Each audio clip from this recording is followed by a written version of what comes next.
Pushing the pylon. Week 7 of Monday Night Football is here, and we have another doubleheader to get us through the beginning of this week.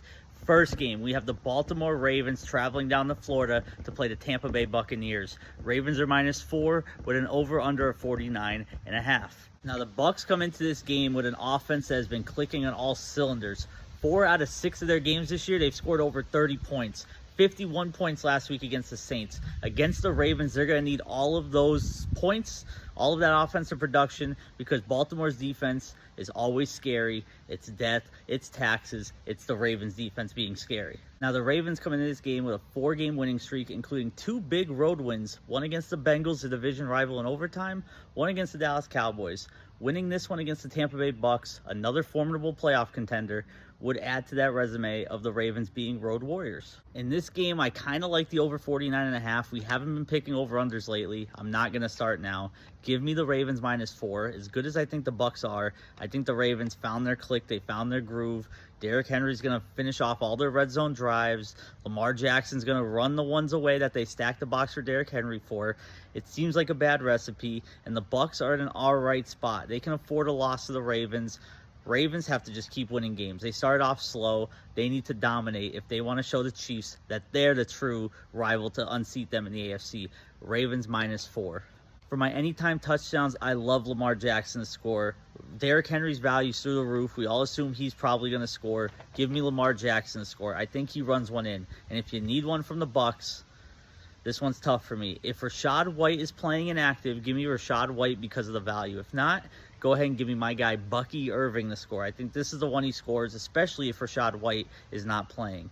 Ravens -4, Lamar Jackson touchdown, Rachaad White / Bucky Irving touchdown. Let's move on to game number 2. Game number 2, we have the Los Angeles Chargers traveling to Arizona to play the Cardinals. Chargers are -1 with an over-under of 44.5. Now, for those of you watching, let me ask you a question. Do you feel like the Cardinals are a bad football team? I just don't think the Cardinals are a bad football team. Real quick, I'm going to read off to you their opponents this year. The Packers, the 49ers, the Commanders, the Lions, the Rams, and the Buffalo Bills. If you take off the Rams, they're 2-4, and you take off the 49ers, they're under 500, even though it was one of the Cardinals' wins. The Packers, the Commanders, the Lions, the Bills, those are all teams you're going to see in the playoffs. The Cardinals have had a hard schedule. It's not about the Cardinals not being good, even though they're flawed in some positions and they're young. Marvin Harrison Jr. back from his concussion last week. He suffered against the Packers. He should be a full go, and the Cardinals need him to be a full go. I think he's going to get in the end zone tonight, and normally I give out my team pick first. Here's my player pick first. Marvin Harrison Jr., anytime touchdown. He's going to find pay dirt tonight. Book it. One quick stat about the Chargers and their offense. Listen, I love Justin Herbert. I think he's going to be a generational quarterback. I think his resume is going to stack up by the end of his career. But listen to this. Last week was his first game all season throwing over 180 passing yards. He threw for, I believe, 237 against the Broncos.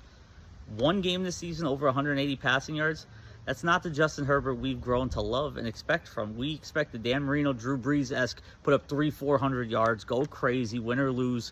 You know that he's going to lock in. And he's still been pretty good this year, but we're waiting for that Justin Herbert big breakout game.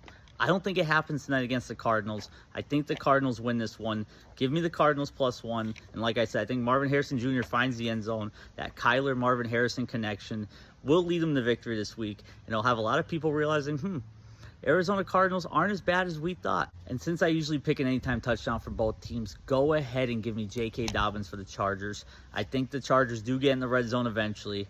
I think the Cardinals could lock down receivers of the Chargers. Quentin Johnston may not have a big night. J.K. Dobbins, I think, punches one in. Book it. One more time, that's the Cardinals +1. That's Marvin Harrison Jr. touchdown. That's J.K. Dobbins touchdown.